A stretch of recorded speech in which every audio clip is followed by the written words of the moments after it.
I create fake job adverts. I create fake job postings, and I have been doing it for 3 years now.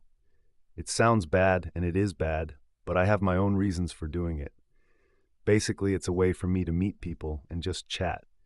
Yes, we chat about the fake job which they don't know about, and I enjoy the social interaction that I get throughout the day. Loneliness is the worst epidemic of our time.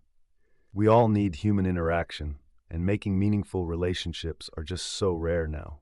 I have become good at doing this, and I do really enjoy it. Anyhow, I started another fake job posting for a website programmer. I gave the salary to be about £500,000.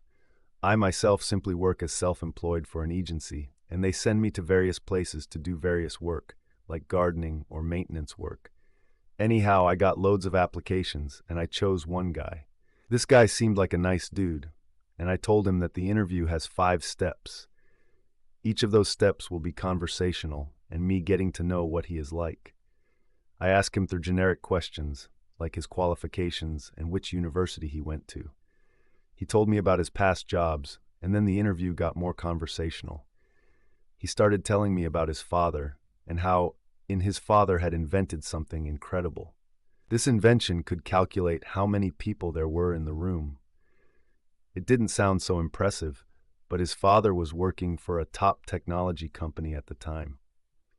This guy told me how his father kept this invention, and one time this interviewee told me how he was playing around with his father's invention.